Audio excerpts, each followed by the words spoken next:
Bonjour chers élèves et bienvenue dans une autre séance d'apprentissage à distance concernant la deuxième partie, les phénomènes géologiques externes. Donc aujourd'hui, nous allons poursuivre une leçon qu'on avait déjà entamée et qui portait sur les étapes de la formation des roches sédimentaires. Mais avant d'entamer les objectifs de cette séance, j'aimerais bien vous faire un petit rappel concernant les principales étapes de la formation des roches sédimentaires et qui sont les suivants. Donc, toute roche sédimentaire passe d'abord par une étape qui s'appelle l'érosion et qui contient deux types. On parle de l'érosion mécanique et de l'érosion chimique. Donc, la partie de l'érosion mécanique, j'ai déjà abordé dans la séance précédente. Et on a la deuxième étape, à savoir le transport. Puis après, on a la sédimentation et on finit par la diagenèse.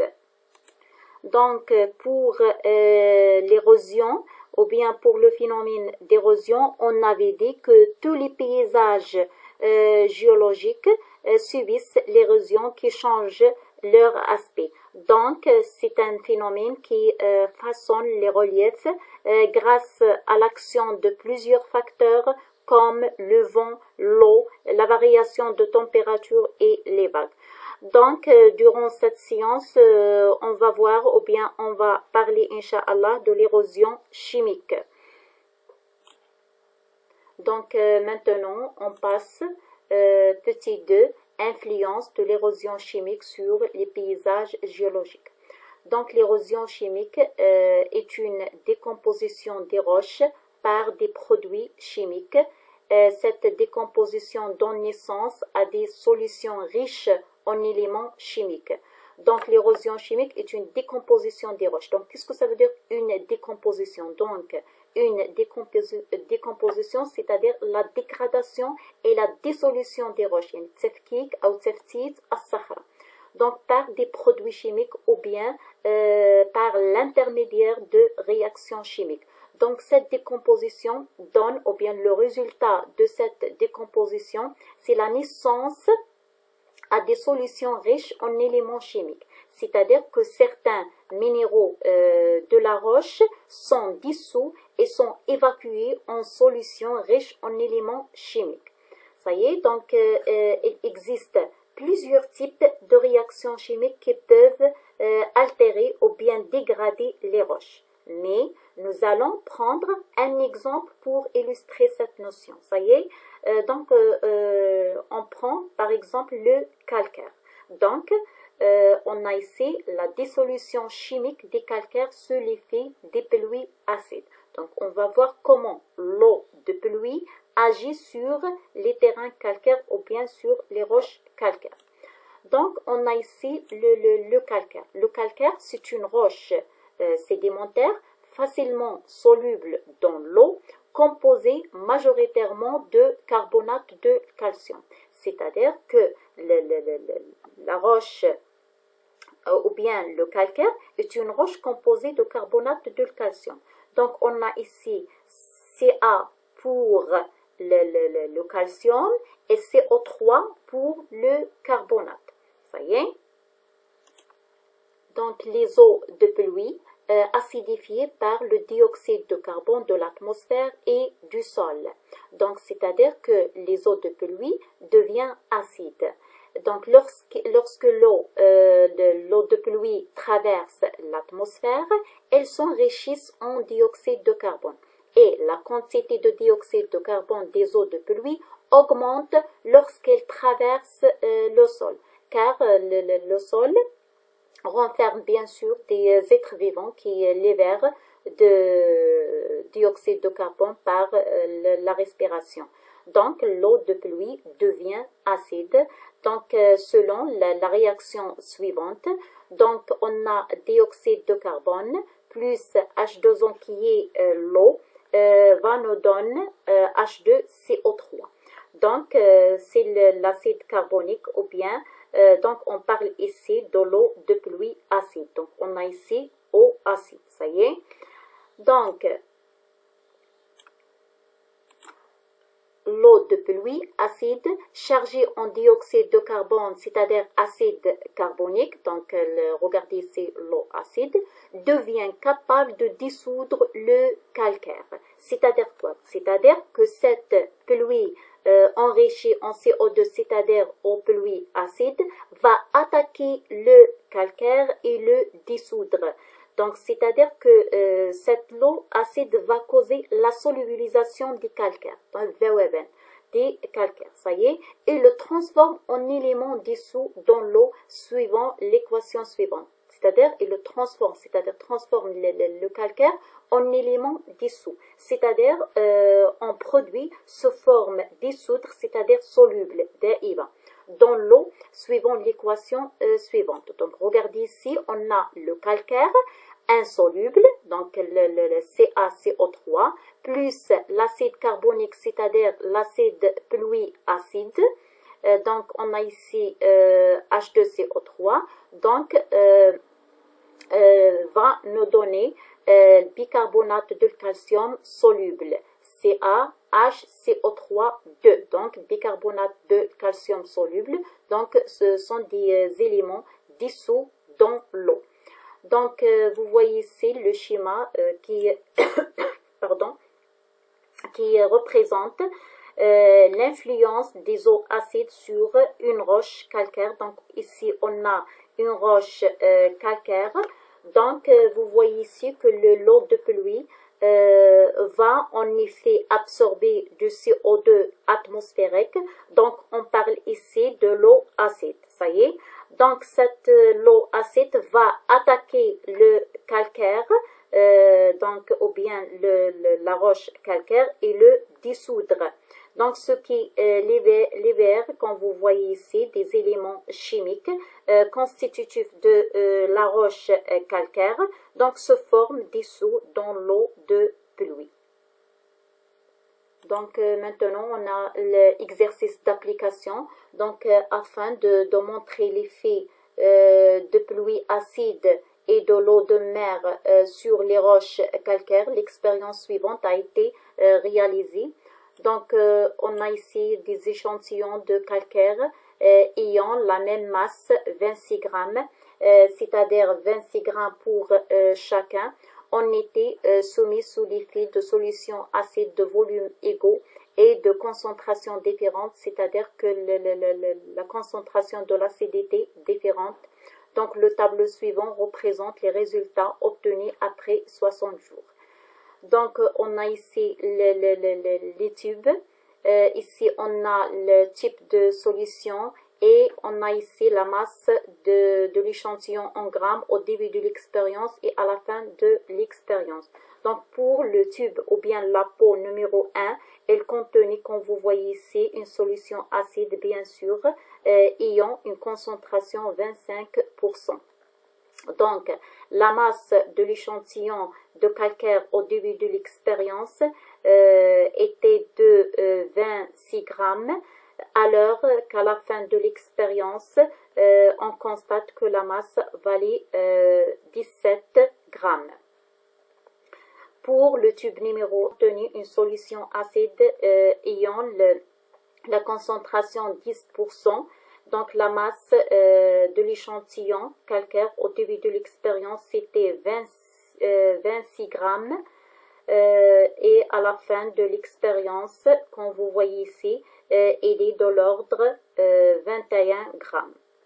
Donc pour le tube numéro 3, il y avait de l'eau de mer, comme vous voyez ici. Donc la masse de cet échantillon au début de l'expérience, il était de l'ordre 26 grammes, alors qu'à la fin de l'expérience, il était à 25 grammes. Donc pour le dernier tube, donc il y avait de l'eau de pluie, comme vous voyez ici. Donc la masse d'échantillon de calcaire au début de l'expérience, il était de l'ordre 26 grammes, alors qu'à la fin de l'expérience, il était 25 grammes. Donc maintenant, on va analyser ces résultats. Donc on a ici des questions. La première question, comparer la masse des échantillons de roches obtenus à la fin de l'expérience que concluez-vous? Expliquez l'effet de l'eau de mer et de l'eau de pluie sur les roches. Expliquez pourquoi cette érosion est appelée chimique. Donc, pour la comparaison de la masse des échantillons des roches au début et à la fin de l'expérience, voilà, on remarque que la masse des échantillons a diminué à la fin de l'expérience, comme vous voyez ici. Donc, qu'est-ce qu'on va conclure? Donc, on va conclure, bien sûr, qu'ils ont subi une dissolution sous l'effet des solutions acides, c'est-à-dire que l'acidité des solutions, c'est elle qui va contribuer à la dissolution d'une partie des échantillons des éléments dissous, ce qui aboutit bien sûr à la diminution de la masse de ces échantillons. Donc, la réponse de la question numéro 1, donc la masse des échantillons a diminué à la fin de l'expérience, donc nous concluons qu'ils ont subi une dissolution sous l'effet des dissolutions ou bien de l'acidité des solutions. Donc la deuxième question, expliquez l'effet de l'eau de mer et de l'eau de pluie sur les roches.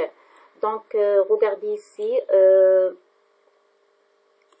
Donc l'eau de pluie contient de l'acidité et aussi l'eau de mer contient de l'acidité. Donc l'acidité de l'eau de mer et de l'eau de pluie contribue à la fragmentation ou bien à la dissolution d'une partie des échantillons en éléments dissous dans l'eau, ce qui aboutit bien sûr à la diminution de la masse de ces échantillons. Donc, la réponse, l'acidité de l'eau de mer et de l'eau de pluie contribue à la dissolution, c'est-à-dire la fragmentation d'une partie des échantillons en éléments dissous dans l'eau. Donc, la dernière question, expliquez pourquoi cette érosion est appelée chimique. Donc, vous voyez ici que les roches se décomposent par des réactions chimiques, c'est-à-dire par l'acidité des solutions. Donc la dégradation et la dissolution des roches se fait par des réactions chimiques.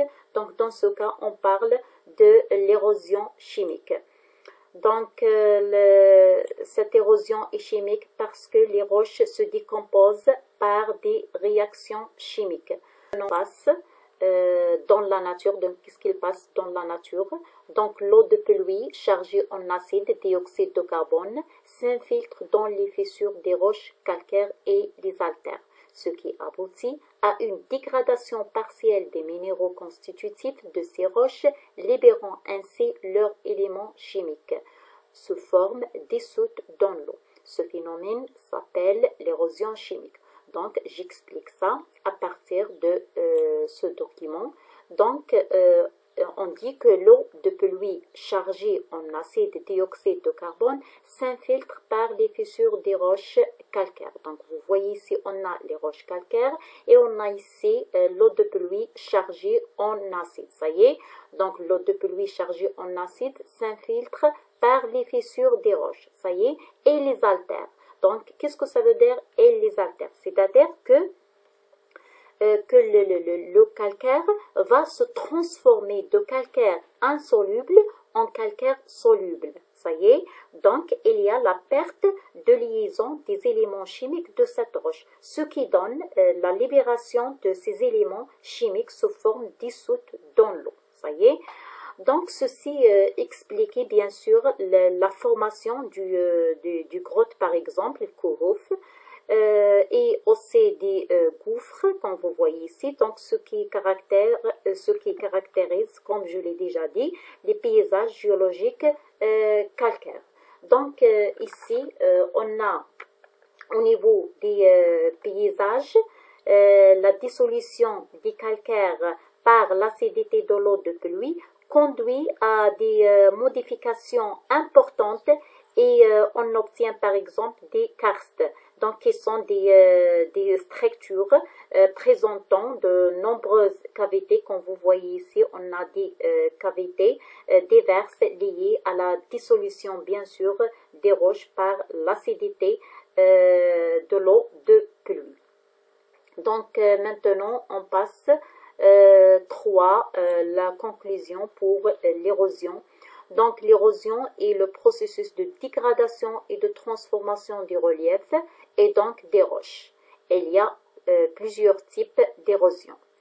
Donc on a l'érosion mécanique, c'est la désagrégation, c'est-à-dire séparation des grains d'une roche, mécanique, c'est-à-dire par la force des morceaux de roche causés par des agents externes, comme l'eau, c'est-à-dire l'action de pluie ou les vagues, le vent, les variations de la température. Voyez? Donc maintenant, on passe à l'érosion chimique. Donc l'érosion chimique, c'est une décomposition ou bien dissolution des roches par l'acidité des eaux. Cette décomposition donne naissance à des solutions riches en éléments chimiques. Ce sont des éléments dissous, c'est-à-dire solubles. Donc, on a ici le schéma bilan. Donc, on a, comme vous voyez ici, on a deux types d'érosion. Il y a l'érosion mécanique et l'érosion chimique. Donc, pour l'érosion mécanique, il y a des facteurs ou bien deux facteurs qui contribuent à ce type d'érosion, comme le vent, l'eau et la variation de température. Donc, ces différents facteurs, bien sûr, nous donnent des éléments détritiques qui sont solides, de différentes tailles, comme par exemple le sable, l'argile et les blocs, etc. Et pour l'érosion chimique, le principal facteur, c'est les pluies acides. Donc, ce type d'érosion donne naissance à des éléments détritiques plus les éléments dissous, c'est-à-dire des éléments solubles dans l'eau. Donc, merci pour votre attention et on se voit dans la deuxième partie, le transport. Allez, au revoir.